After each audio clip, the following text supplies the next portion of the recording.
Hey everybody, Alex here, and welcome to Game of the Month of the Year for 2022. It's been a minute, obviously, but even though I just don't really want to do YouTube videos really anymore, that's a whole other thing. I do like doing this video. It's kind of like a good reflection of the games I finished in a year and the top 12. So, for those of you who've been around for a while, you know that I don't do game of the year release necessarily. And I used to do a game of the month because I track everything I finish in a given year. And since I use Backloggery, it keeps track of it by month. So I use that and I go about what was the best game of the month. And then basically 12 games come in and only one game comes out. So, without further ado, let's start. So the game of the month for January was Eastward, which at the time when I played it, it was not out over here yet. It was actually an import exclusive at the time with English on the cart. Now I think it got a limited release, a retail release, of Amazon limited version. I don't know. There was a board game at one point. I think I Am 8-Bit did that. But Eastward was something I was always interested in originally when it was digitally released. And a lot of people would say, oh, look, it's a modern day Earthbound. Oh, look, it's Earthbound. It's Earthbound. It's not. And it's not, I wouldn't even say that it was false advertising because it wasn't. It never advertised itself to be like an Earthbound game. It advertised itself as being kind of a quirky Zelda-like puzzle adventure game with some combat. So I don't know where all these Earthbound comparisons came from. I blame the YouTube. But essentially, the game is not that at all. It's more of a dystopian future with one character, the father, whose name is John, and then the titular, not the titular character, the girl who I'm forgetting the name of. And basically, Eastward is pretty much it. They're going east. That's essentially the whole premise of the game. And they bump into a bunch of strange people, creatures, mysteries, all that stuff in between. And the character development for John, I think, is some of the best. And that is really because, A, he's a silent protagonist, which you would not necessarily think would really allow for a lot of character development, but he's very action driven. You see that in the introductory cutscene. He's very protective of the girl. She is essentially the daughter that he did not have. And you see his actions throughout the game where it's really all about her. It's about a father protecting his kid, essentially, even when it's not his kid. And there's like this whole theory crafting that goes in because you get a little bit of glimpse into John's past at certain points. And you realize that, putting words in the character's mouth here, he was a piece of shit. I read this one article where they said he was like a raging alcoholic or something. I never saw any of that stuff in the background, but it was interesting to see that after the fact, because you see all of his actions throughout the game and you're kind of just like, wow, like this guy he's kind of like Hopper. That's essentially who he is. But it's great. And he fights with a frying pan. But the final boss fight is probably the most outlandish one, I would say. You do fight robots, dystopian future stuff throughout the way, but the environmental puzzle stuff isn't half bad. But the last boss is kind of ridiculous, and the game is great for it. The music in it is outstanding, and that's one thing I will say about this game. It's not Earthbound. Please don't compare it to Earthbound. I'm only harping on it because literally every article and review I read about it after I finished it said Earthbound, Earthbound, Earthbound. And I'm like, there is nothing about Earthbound in this at all. So I highly recommend it just because of the adventure itself. It starts very small and it builds itself up into something very grandiose. And it's really interesting and cool because it's really just about two people on a journey, or Hopper and Eleven. You could think of it like that. Wink, wink. Then in February, I finished Dragon Valor. What the fuck is Dragon Valor? Dragon Valor is a PS1 game. So for this year, what I decided to do was to at least try to finish one retro game a month because I have a ton of retro games I just never play. And I told myself I would make it a point to go through a bunch of them because, at least at the time of this recording, video game bubble, if I'm going to get rid of anything, now is the perfect time to do so. So I finished a few games, namely like Tail Concerto and stuff like that. That game's really good, but that didn't get Game of the Month. That actually went to Dragon Valor. Dragon Valor has no business being as fun as it is. It is ultimately a not really good action RPG. But it is so quirky, cheesy, and fun that it is. Like, literally, the name is the gameplay is in the name. You basically a hero and a generational thing of his kids, and they go about fighting dragons every single generation. And that's essentially it. And it's like a side-scrolling, very clunky PS1. Hey, look, we're doing 3D graphics, but everything jumps and goes down like that immediately, sort of thing. But the fun part about it is the boss fights. I love fighting dragons. In any game, I love fighting dragons. To me, it's like the most fun, exciting, like adrenaline-inducing thing ever. But in this game, you can literally just beat dragons by jumping up and down and hitting the attack button because they'll just keep walking into you. And you can beat every single boss that way. I'm not really talking this game up so much, I think, because you may be like, okay, he played a bunch of shitty games and Dragon Valor just happened to it. No, I played a bunch of good games, but I honestly just didn't have as much fun because with Dragon Valor, I was like, this is so bad. This is so bad. Okay, I'll do one more level. That was literally how I went about the whole game. And at the end of it, I had a blast.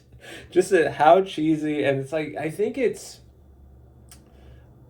also a time and place thing. Like, I realize as I'm getting older, my tolerance for retro games is getting less and less. Quality of life stuff, archaic, unresponsive controls, stuff like that. So, like, I can't play any, like, I'll play NES games, but I could not go and play, like, Shadow of the Ninja. Like, I wouldn't have any of it. So, with that being said, something like Dragon Valor, I was like, okay, I remember this is the PS1 era. They were trying to rewrite platformers and make everything 3D with perspective, and everything is heavy and clunky, and just roll with it. And I just rolled with it, and Dragon Valor was an absolute blast.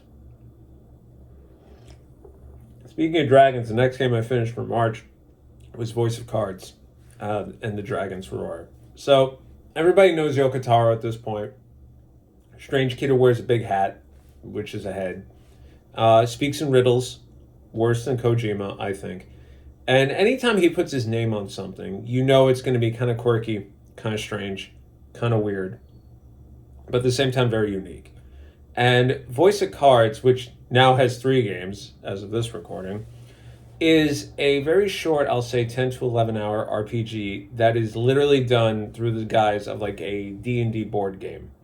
Not so much with like the D&D dice rolls and stuff, it's all card based. But the cards are used for the storytelling, and the narrator is pretty sarcastic. Like, it's like, and then we did this. I don't know why, but and it keeps going like that. But the cards, it's very interesting. Like, you enter a town, and basically cards will fly out, and you'll, like, one card will say inn, the other card will say tavern, and then basically your character kind of just goes like a D&D game, kind of like on a grid. Combat is done with cards too. So, one card goes up, and then eventually the cards just get ripped, and then they die.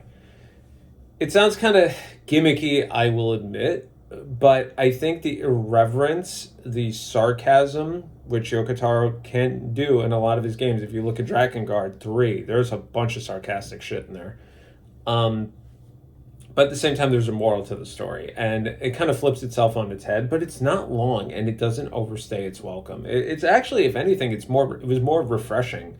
Coming off of like heavier RPGs and stuff like that. Something like this, which was just very snappy and quick. And if anything, I would say it kind of motivates you to keep playing, not because you want to see the story through. It kind of just motivates you because you're like, okay, this was kind of cool. Let's see what they do next. Okay, this was kind of cool. Let's see what they do next. And now there's 3 of them. Next up for April was Sakura Wars, the remake. Or reboot, I guess is the word, or pseudo-sequel. So Sakura Wars, in case you don't know, is a long-running media empire that Sega had back in the day. with basically steampunk, uh, musical theater, mechs, girls, and dating, all put together. All put together.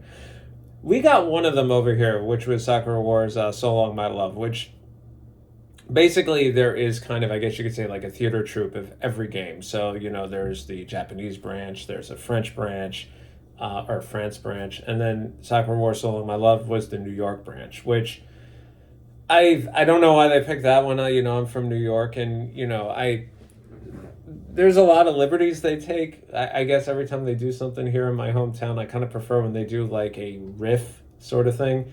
Like there's this whole like arc that takes place in Harlem, and I was like, Harlem doesn't have any. Okay, to 1920s, I guess. Okay, alternative history. All right, fine.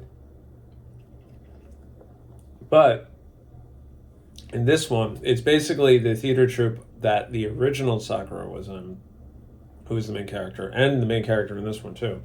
Is kind of like, I guess you could say, on its way out. There isn't really any world saving to be done.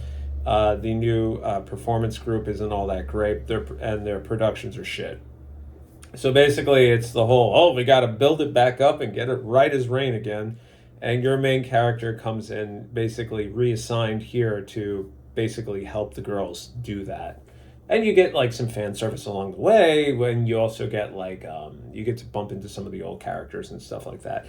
But the original games were strategy RPGs. This is an action RPG, and I would almost say it's a little bit more like almost like a Muso style of game. Not so much with a bunch of stuff on the screen, but kind of like continuing along a map until you get to the end result, and then you have a big boss fight, and it kind of does the whole anime. I don't want to say Persona thing where each character gets a chapter and you get a little bit of development. And at the end, they overcome a mental challenge, and then they're better, all the better for it, and all that fun stuff. It's cliche. It's very quirky. There's a bit of fan service in there. But here's the thing: all the characters are written really fucking well. As silly as it is, the main character, Sakura, I loved her. Like, I mean, obviously within these games you ultimately can romance somebody. I tend to go with the canon person just because that's how I am. And then if I do a second playthrough, which I did with like Persona 4 Golden, that's when I went back and I, romanced Chie the second time, or something along those lines. But with this one, I found that each character got a moment in the sun, and yes, okay, they overcame a personal challenge and all that stuff, but the writing was really well done. Like, it was as ridiculous as this whole thing sounds, it was really well written and it was believable. The world, I really enjoyed it. There is a little bit of a budget behind it graphically. It's very obvious. There's a lot of reused animations and assets. I think because Sega was kind of testing the waters to see if this could come back, because, I think, I don't think the one on the Dreamcast or the PS2/Wii, I don't think they sold all that well. Sakura Wars or whatever has always had an anime, which I've seen the anime of the original series, and it's really good. This game ends, and the epilogue is literally one season of an anime, which is, I think, came out relatively soon after the game was released. And that was the idea for like this whole reboot, revitalization, anniversary thing. I haven't watched the anime yet. I did buy it though, because I really enjoyed the characters and I really wanted to see what was going on with it. But the other part about this game too is, like, as I'm not really talking much about the gameplay because there's really not much to it. It's very basic, but here's the thing. It is like the ultimate comfort food game. You could play one episode a night or one episode a week and treat it like a TV show, and you'll be good. It doesn't force you to keep playing. It doesn't overstay its welcome. And if anything, I think it divides itself into nice enough chunks where this would have been perfect on the Switch if the Switch could, graphically handle this sort of thing, which I highly doubt, which says a lot. But if it was on the Switch or something like that, you play a little bit, you put it in suspend, you walk away. Perfect for that. It was a really good fucking game. I did not expect it to be as good. And then for May, I finished Ratchet and Clank Into the Nexus, which is, I think at this point, I wanted to play something older, but I also didn't want to go too far back. And I was looking at the PS3 because my PS3 ironically, is the one system where I have, I'd say, a majority of my games beaten. I think at this point there's only like 5 or 6 left, and Ratchet and Clank Into the Nexus happen to be one of them. So maybe 7 or 8. And literally ripped off the plastic to play it because I bought it day one for $19.99. And with the whole video game inflation thing, apparently this was $100 game at one point. And I think it was a late release when it came out on the PS3, but I don't really remember. But this was originally a budget release because it seemed like Insomniac just happened to have a couple of extra levels hanging around. They're like, let's just fucking throw a game at it. So they did. And it's very short. It's maybe like 4 or 5 hours, but it's super snappy. And if you played any Ratchet and Clank game, it's more the same plus some. Collect a bunch of weapons. There's a bunch of worlds, collectibles. You got Ratchet. You got a couple levels with Clank. There's a little bit of character development in there. It's fun. It's ultimately a really fun game that is over, I'd say, within good standing. Because by the last boss, that's when you kind of notice like they had to speed it up a bit because levels tend to get smaller, bosses tend to get less intricate, and there's weird frame drops at the end of the game for whatever reason, which to me says they ran out of time and this got changed into a budget title or a filler title. But I also wanted to finish this one because the new one on the PS5 I have to play, but I wanted to have all of the mainline games finished going into that, and Into the Nexus was the last one I had to finish. But it was really good. And then for June, I finished what was the name? Sojima. No, what was it? Centennial Case of Sojima Story, I think it is. So this is a full motion video game by Square Enix. And the kicker to it is, unlike other FMV games, they hired, not to insult them, they hired real actors. They had a real budget. And they basically did a murder mystery whodunit thing. Mind you, it's all voiced in Japanese, so I can't speak as to how the acting was, but my gaijin brain thought it was all great. It is subtitled. I didn't check to see if there was a dub. It only got a physical release over in Japan. Over here, it's digital. But it was really interesting. It was basically a 3-hour movie or a mini series. You could think of it like that. Pretty much a novelist is asked to investigate some supernatural happenings in a murder mystery at this house because of her expertise in writing. And she goes there, and then you find out there's more to the story than you see. And it turns into this whole time travel kind of, I guess you could say, mystery. So by that, what I mean is like she'll find something and be like, oh, I wonder how this happened. And then she would imagine herself as that person. So they could reuse the same actors, but they would have different names and costumes sort of thing. So like she would imagine herself as this female character from 40 years ago. And it would be the same actress, but she'd be wearing a different outfit. She'd change her voice a little bit. It was really cool. It got a little confusing towards the end, but it got, for me at least, but it was really cool. And by the end of it, unfortunately, I figured out the whole mystery. Right, like by that point, there are a couple of branching paths in there, but ultimately it's more like a dialogue thing. It doesn't really change much of anything. The only downside to the whole game is when you have to compile all your clues together, it gives you kind of like this weird like grid system. There's really no rhyme or reason to it because you can't move to the next area until you put everything in the right place anyway. So it's kind of process of elimination. And then when you get to the part where you actually have to point out like the culprit, let's say, it's kind of like, I'll say like an Ace Attorney system minus the game over screen, where it'll be like, really, you think that? And she'll be like, yeah. It's like, think about that again. And then they score you at the end. That's actually how they do it, based on like, how right you were, how fast you were, stuff like that. But it was a really good game. I mean, I bought it day one because I thought the premise sounded interesting at full price. For me, it was worth it because I was totally invested into it because I really love murder mysteries, which is why I liked Wednesday so much. As somebody who hates the Addams Family. But I think with this, it was just like, to me, it was something different. It was a breath of fresh air. It was basically like I bought a mini-series, essentially. The gameplay is maybe 5% of this entire game. But an FMV with a legitimate budget, highly recommend.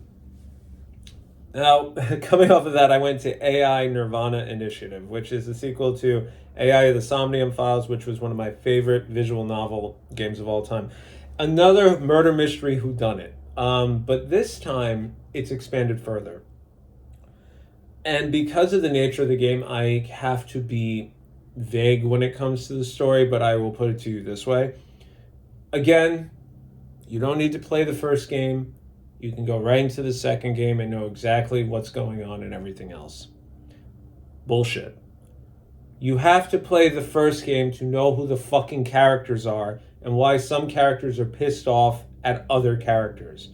You can probably figure it out along the way, but you'd be remiss. There's reference. I mean, you could play this murder mystery and be perfectly cool, but certain aspects of it you're not gonna get. Like you're just gonna be like, okay, I guess this guy is important. Was this guy in the last game? I don't even know. There'll be a lot of that. I'll be completely honest with you. But what I can tell you is AI The Somnium Files had one of the best endings for a visual novel I've ever had. A very anime visual novel. I'm not going to ruin what it is, but when I saw it, I laughed. I thought it was spectacular. And they kind of do something again with it here. And it's more grandiose. And it's fun. Like, the game does not take itself seriously. It has no problems with breaking the fourth wall again. It has no problems with defying logic because it realizes, hey, I'm a point-and-click adventure game to an extent. There is no fucking logic. The hamster will ultimately power the flamethrower, which will shoot the gun, which will do this, that, the other thing, and then I can pick up the piece of paper with the laundry list. You know, it's totally okay with that. They expanded the, They expanded the investigation points. They're a little bit more intricate now, I find. The puzzles are a little bit more involved. But the one thing I will say, and this is where I think the game lost a couple of points for me, I play on the Switch because I played the original one on the Switch, and it's a visual novel point and clicky thing, and that's how I prefer to play it. The Switch has a real hard time with a lot of the 3D. The 3D sequences are a lot more involved now. There's one particular level with verticality in it. It was like the level itself took me maybe an hour and a half, and that was because I was basically just chugging along at 5 frames per second. It's really unfortunate that it's like, oh, my preferred way of playing is, if it's a little bit negative, like, if you're playing a Vita game as opposed to a 3DS game, that you can kind of accept because you're kind of just adopted into that.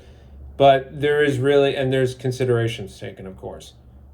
Nah, this is it's just straight. Works on the PS4, cool, put it on the Switch. And that, and that's the end of it. It was kind of a downer. To be completely honest, because even there are a bunch of QuickTime events. Luckily, it doesn't affect input lag. I was afraid of that, given what was going on in that particular verticality area. But ultimately, I think this was a worthy sequel. And the first game did not need a sequel. It could have had one, but how could I put it? It didn't try to one-up itself. It kind of went to the side and said, let's do something different. Mind you, it's the guy who wrote the Nonary games, and that's probably where I say, like, 999 was amazing. Virtue's Last Reward was amazing. But then when you got the Zero Time Dilemma, he kind of wrote himself into a corner, and he had to fix everything. This one, he didn't have to fix anything. He just chose to fix a couple of things. And I thought that was good. I thought that was great. There's a new character that Aiba is probably one of the best characters. She's the AI from the first game. There is a new AI in this game, and she's fucking hysterical. I kind of liked her a bit more than Aiba, and I kind of hate to admit it because I thought Aiba was like the most human character in the original game. But what can you do? Going into what month is this? August. Whew. Xenoblade Chronicles 3. I didn't think anybody could beat Pyra as my favorite girl, but Mio is it. Oof. And that's a totally different sort of thing. Anyway, Xenoblade Chronicles 3, one of my Favorite RPG series of all time at this point. And this game was supposed to serve as a wrap up to this trilogy, which I didn't even realize was a trilogy until I thought about the way the first game ended, the way the second game ended, and now the way the third game ended.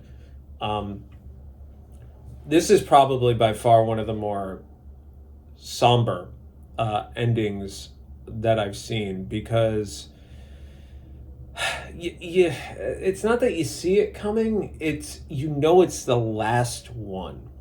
In this case, they pretty much said this is literally the last Xenoblade Chronicles game of like this universe. If we're going to do something else, it's going to be something else. And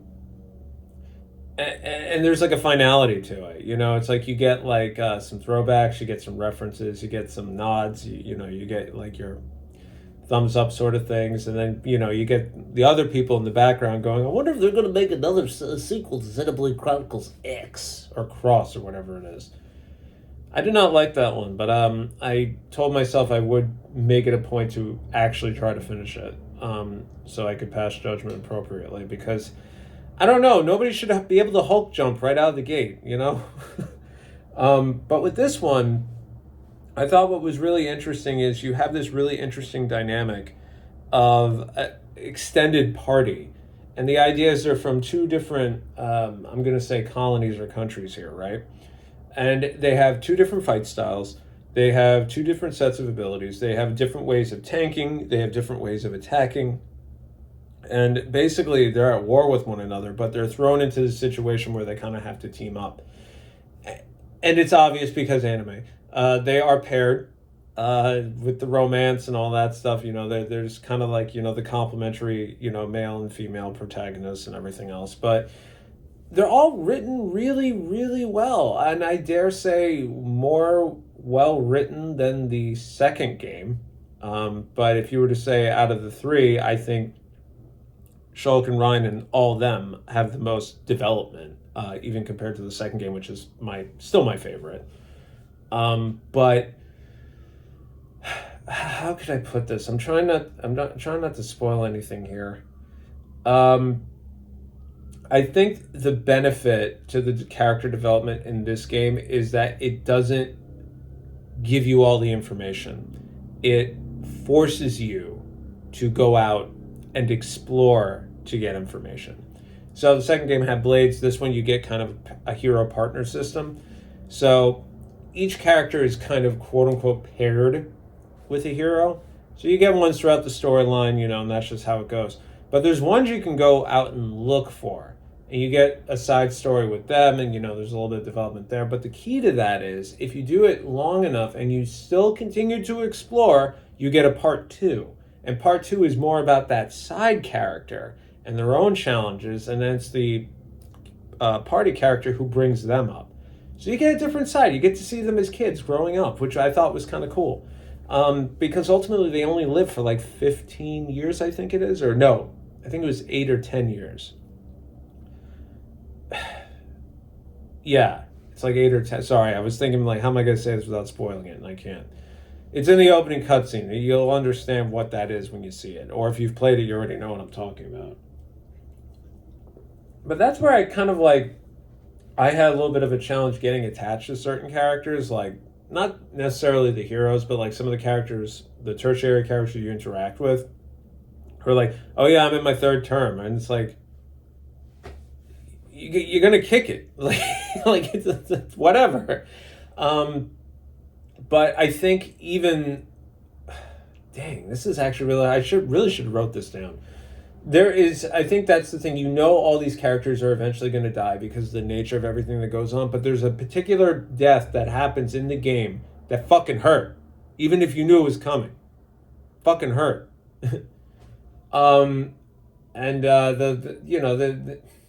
Yeah, I can't say it. But either way, it's a great game. I still think the second one is my favorite in terms of pacing.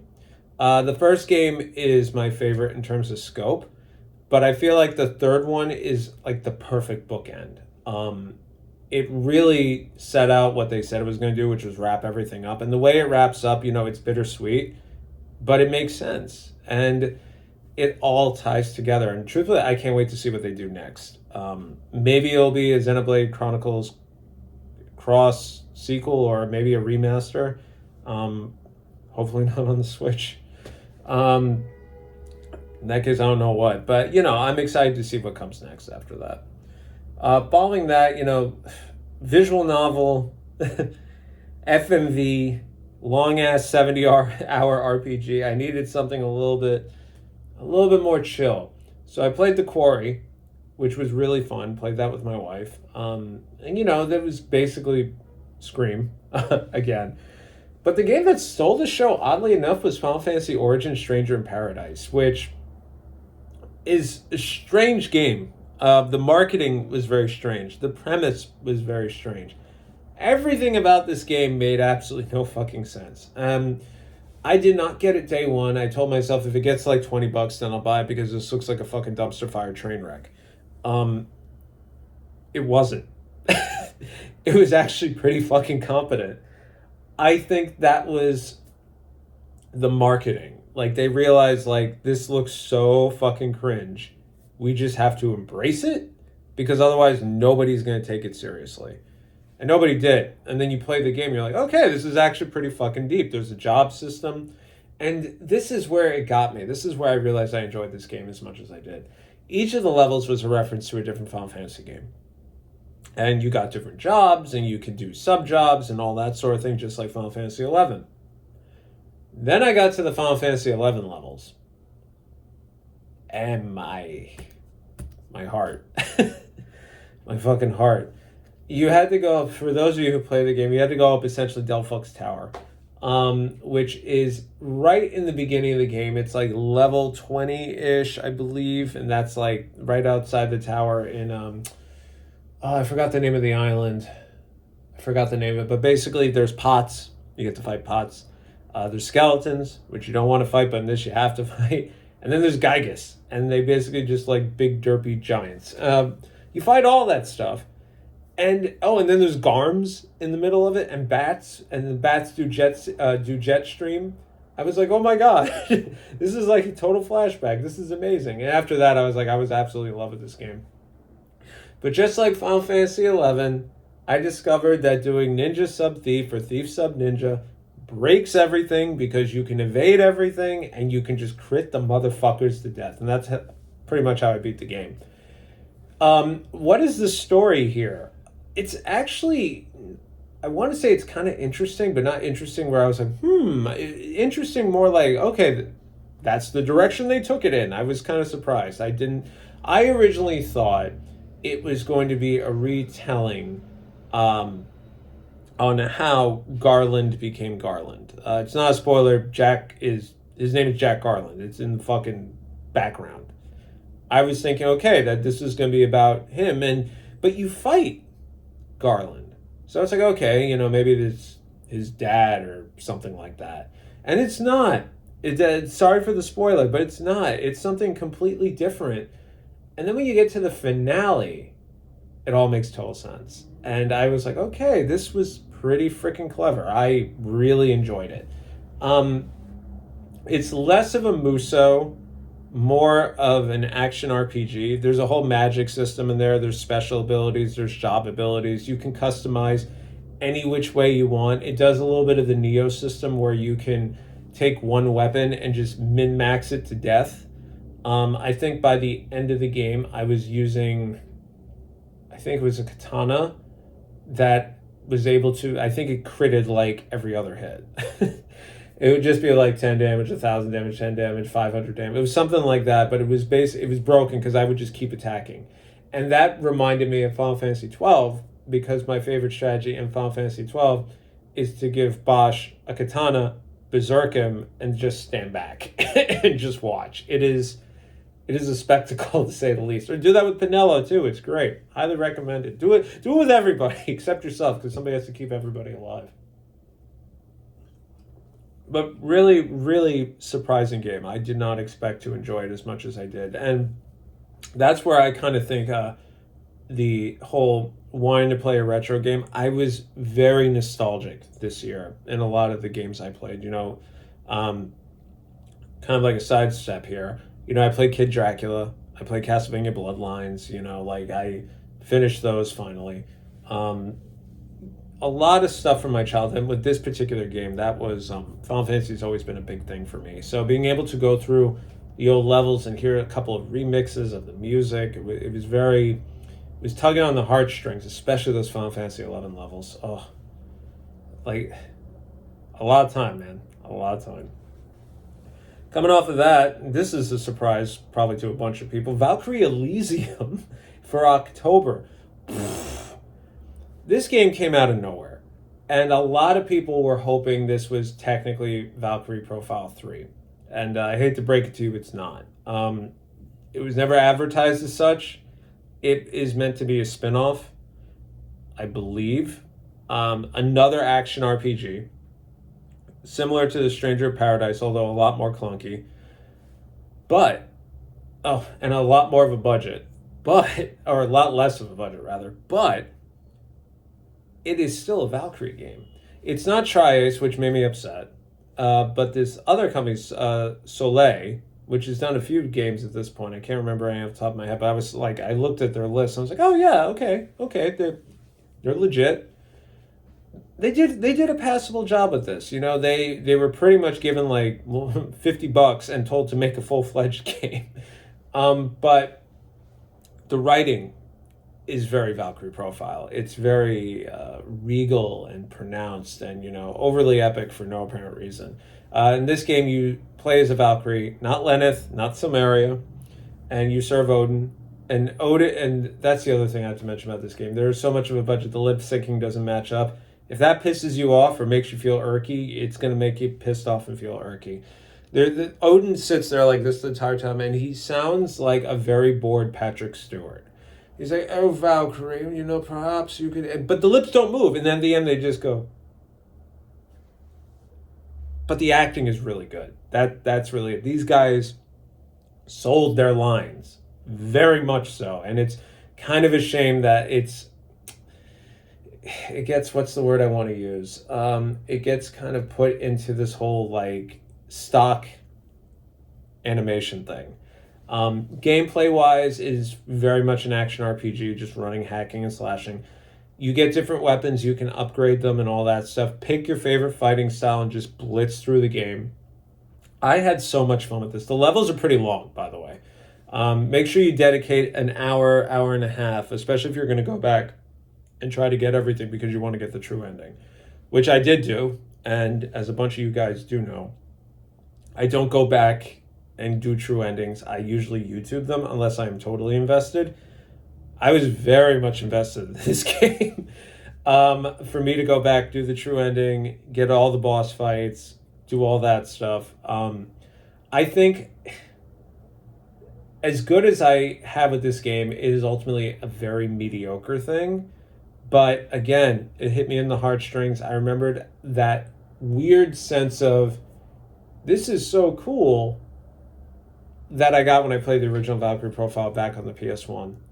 Kind of like, yeah, you have to serve Odin and do the right thing. But you play enough of these games, you realize Odin's a real dick. But you still want to do the right thing. And, there's less on Einherjar in this game, which a lot of people are upset about. There's only like 4 or 5, I believe. But they get a lot of development. They get a lot of character development. The only unfortunate part is because of budgetary reasons, a lot of that development is through a menu. So if you take the time, you're going to get a lot of insight into these characters because they're ultimately all broken people, which is good because you get that development that was so great in Valkyrie Profile 1. My favorite story out of that one is the mermaid one, by the way. But it's not because you don't have the graphics, you don't have all that acting. You kind of have to use your own imagination. But even then, looking at how much budget was into this, they've pretty much just do this the whole time anyway, so it's kind of like you're better off. But I highly recommend this game. I'm a little bit biased because I am a Valkyrie Profile fan. I've finished all of them except Covenant of the Plume at this point, which I did not like originally, but this made me want to replay it. But coming off of this, I had a lot of Norse mythology kicking around. So then I had to go from super budget constrained Norse mythology to we have all the money in the world to make God of War Ragnarok Norse mythology. Wow. Wow, what a fucking game. Not to get into the game awards, but Judge deserved that award. His performance was outstanding. And this is where I say budget comes into play. There's a particular scene where Atreus basically yells at Kratos. And I know they did mocap. And Kratos doesn't respond. He kind of just makes like this like trying not to get angry thing. It sounded real. Like A+. And there's certain scenes with the mocap where it looks like Kratos is about to cry. Or he's about to get emotional, rather. All that sold it. But here's where I got a little bit more invested with this game. I love the fact that it's about Kratos trying not to be a dick anymore. I love that. This is the most development any character has ever had in this series. And mind you, this is like, what, the 6th game, I think? 5th game? Something like that? And only now are we getting development as opposed to, me angry. And even in the last game, he's like, me angry, but I'm daddy. Now he's like, oh my God, I have a kid who's growing up and I don't know what to do. And you get to hear his own regrets throughout this game. And the storytelling is phenomenal. There is a particular conversation he has with one character, and he briefly talks about how he came to be, and they basically go, oh my God, that's terrible. Like, they can't stand him, but after hearing that, they feel bad. And that, it's like he's opening up. So from a storytelling perspective, that was phenomenal. From an acting perspective, Judge killed it. The guy who played Thor killed it. I really like that interpretation of Thor. A lot of people I've read, a lot of people were kind of annoyed by it. Listen, all the Norse gods are fucked up, man. Like, look, Daddy Odin is a dick to everybody. He's a bigger dick in this one. But I love it because you can't have kids like that. Thor's an alcoholic. His daughter yells at him. Like, I personally don't interact. I personally have not had that happen to me, but it was very believable. And there was like a whole arching theme of, no family's perfect. The royal Norse mythology family, and they're all fucked up. And it's okay. It's okay. Because you can still become a better person, which is what Kratos is trying to do throughout this whole game. But the guy who played Odin, at first I was kind of like, I forgot his name, but he's been in a lot of stuff. Love him. I kind of did not like the interpretation of Odin to start because he kind of just sounded like a very kind of New York-y mob boss. Like, comes in like, hey, Kratos, you come over here, you make a mess, Can we, like, I don't want to fight or anything. Can we just, whatever? Like, it was one of those things, but it was kind of funny. But he's such an ass. He's such an ass. There's one particular scene towards the end where, I can't even spoil it, but if you've seen it, basically Gungnir shows up. And if you know what Gungnir is, like, good for you. Because I was just like, oh! And he's like, look at this, I have to get out the spear. It was a ride. Action was great. There was a lot more puzzle solving in this one, which I truly appreciated, because the combat in the new God of War games, to me, it's more Soulsy, which I'm not that good at, to be completely honest. I'm much better just swinging around the chains, over the trains of Olympus or whatever they're called. No, that was a game. But anyway, like swinging those things around, I'm much better with that. But there was like a really cool level up mechanic they did this time. And I really liked the ending. I really enjoyed the way the game ended. I thought it was a good bookend. There's no way in fucking hell they're not making another one, though. Like, let's be honest. They managed to milk the original God of War games for what, 5, 6 games? I'm pretty sure they can do that again this time. But this game was worth the wait. It was definitely worth the wait. If you're into Norse mythology at all, certain parts may be sacrilegious to you, but it's all about interpretation. I think their interpretation's spot on. Because remember, Kratos is not supposed to be there. And he cares little of fate. And then the last game I finished, which originally the last game I wanted to finish this year was Final Fantasy VII Crisis Core. Finished that a lot quicker than I thought. So, very good game. So I decided to play Sonic Frontiers again, going with this whole nostalgia thing. Nostalgia Wave 2022. Um, and I will admit, I am at this point. I kind of believe Sega's marketing is let's show them shit, and then we'll fix it. But we already fixed it a while ago because that demo looked terrible.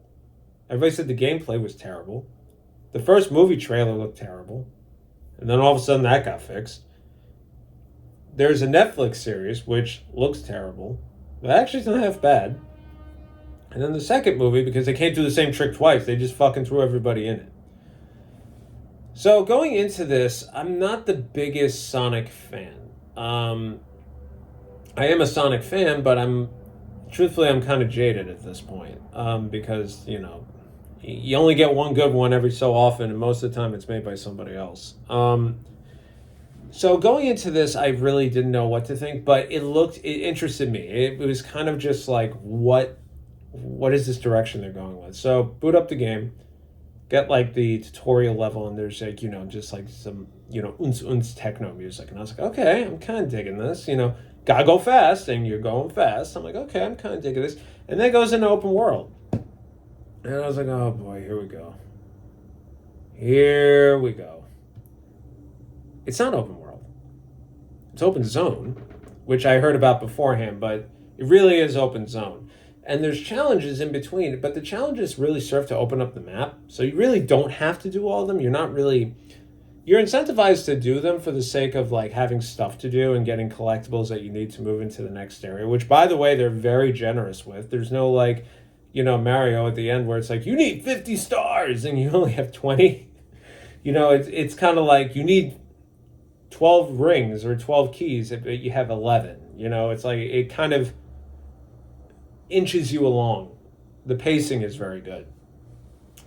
But the challenges, they vary from like, a speed challenge, a jumping challenge. The boss fights are ridiculous, which I'll get to in a minute. And ultimately, it's kind of like you explore on your own. And that's really where I was kind of like, why am I exploring the first island, Kronos Island as an example? Why am I, because typically with open world, I get detached very quickly. And I'm kind of like, okay, that's the plot point. We're going right there, and we're just going to keep doing that until we see the names go vertically. I did not do 100% every island, but my percentages were higher than they usually are for me. The levels, because there are levels in here, they're challenges, which are essentially a mixture of Sonic 3D levels and Sonic 2D levels, but not 2D as in like 2D sprites, like 2D, like 3D over 2D background. And they're mixed around. Some of them are gotta go fast levels, and each one has a challenge. And each time you do a challenge, you get a different key that you use to unlock a Chaos Emerald. The genius of the whole freaking thing is, if you get like the red ring challenge complete, it carries over. So you can do it again, and you don't have to worry about that again. You can focus on doing a better time or getting more rings, exploring, all that stuff. It's very accessible in that sense. So it's very easy to get S rank in everything, because that way you're able to focus where you want to focus. That is probably what made the game more, I'm going to say, tolerable for me, because if I had to go back and be like, okay, I got to finish this in under a minute and get 100 rings and get the 8 things and this, that, and the other thing, I would have fucking dropped this thing, to be completely honest with you. But it's not the case. They changed Sonic's voice actor. He's a little too deep for my taste, but what have you, whatever. But the key part to this game, for me, at least for the boss fights, not really a spoiler because you do it a couple of times. You basically become Super Sonic, and then you fight an angel from Evangelion. I don't know where this came from, but they are all outlandishly cool. And it plays like this 90s, like anime music video, like metal, like Linkin Park stuff. Like it reeks of the 90s. And it's so much fun for it. And I'll never forget the first fight, the first boss fight. It opens with like him as Supersonic, and he like floats up with his arms crossed. I'm like, oh, what does he think? He's fucking Gogeta or Vegito? Like, what is this? That's essentially what it is. He's basically Super Saiyan fighting a giant angel from Evangelion. When you get it to 50%, the fusion tubes pop out of its back and it starts doing the multiple laser thing, like in Shin Gojira. And I was like, what the fuck is this? So many, like, all, like, just one-upping itself over and over again. I loved it. Like, the first boss fight was fun. Even the mini-bosses were fun. There's, like, a snake one where you basically have to grab its tail and drag it around. There's ones where you have to dodge beams. There's a pinball level, because why not? There's a shmup level, kind of like Ikaruga, because why not? A lot of variety in there. But ultimately, I didn't 100% it, but I went back and got the true ending, which I think they may have patched in because I thought it was supposed to change something. And it was literally the same cutscene. I just had to fight a different final boss, which was actually hard. But maybe they did that for accessibility reasons. I don't know. But I understand there's going to be story DLC, which I'm actually looking forward to be completely honest with you. I really enjoyed the new character they introduced. You know, out of all of Sonic's many fucking friends, they only gave you 4, but Tails, Amy, Knuckles, and Big the Cat. Big the Cat is my boy. He's my spirit animal. But he's in it, you know, and I think that was enough. You didn't need 50,000 fucking friends. They referenced them, of course, but by the end of it, I think the new one they introduced, Sage, I thought she was kind of a little anime tropey, of course, but I think there is a lot of opportunity there to further expand with Robotnik. Because they reference the old games, the different plot points like Neo Metal. They reference stuff from Sonic Adventure, stuff like that, which I thought was really cool, especially one of the flashbacks. It's literally the Genesis game of like Sonic standing in front of Knuckles, like from Sonic 3, which I thought was really funny. A little thing with the pinball level, like even Sonic is like, ugh, what is it with these people in pinball? It's fun. It's fun. So that was it. So, whew, out of all these games, to be honest with you, for the longest time, I truthfully thought it was going to be Eastward. That won the Game of the Month of the year. And then at one point, I thought it was going to be Dragon Valor just because I had not had that much fun in a long time. Xenoblade Chronicles 3 quickly got knocked out once I played God of War. That had some of the best development, I think. And I think maybe it's just because I went from so many anime games. I just wanted something that was a little bit more Western influenced, a little bit more hardlined. Plus, I love Norse mythology, and I played a lot of Norse mythology stuff in a row. But ultimately, Game of the Month of the year is actually going to Sonic Frontiers, which is very strange. But I think for me to really tell you why, it's like I really have to go into it. So we're going to do a little bit of story time, considering we've already been here for an hour at this point. Way back when in the YouTube land, when reviews were a thing, I did a review of Sonic CD. Sonic CD is admittedly my favorite Sonic game. The Sonic CD game has a story to it. Some of you know about my uncle, Mr. Video Game Magic himself. When I was a kid, the Christmas I got my Genesis, I got Sonic 2 with it and Sonic 1. Because Sonic 2, I think, had already been out for a while. But at that point, the Model 2 of the Sega CD had come out. And he had apparently pitched it to my mom. And my mom said, no, he gets one. We can't afford this shit. And then Christmas Day came. And I had a Sega Genesis. And then later on in the evening, he pulled out one more box. And he goes, this is a last-minute gift. And it's funny because in hindsight, I think back to it. And my mom looked at him like, what the fuck did you do? And it was a Sega CD with Sonic CD and Sewer Shark and the Misadventures of Willie Beamish. So he wanted to see Sonic CD because even though my uncle did not play games, he did buy himself a Genesis at one point. He loved Sonic. He thought the character was fun. When Sonic 3 came out, he bought it day one just to watch me play it. Like, it had nothing to do with me actually wanting the game. Sonic and Knuckles, same thing. And then, even he was like, oh, look at the lock-on thing. Try putting them all together. And it was like, like that sort of thing. So Sonic CD, he was like super stoked to see how this one looked because it was CD graphics and music and all that stuff.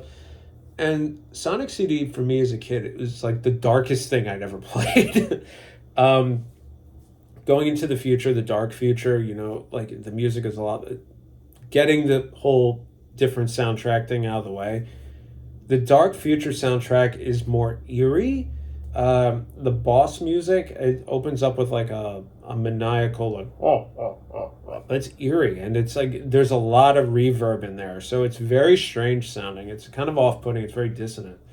Um, and the level design is very varied because you have present, you have past, which tends to be nicer, and then the future, which is dystopian.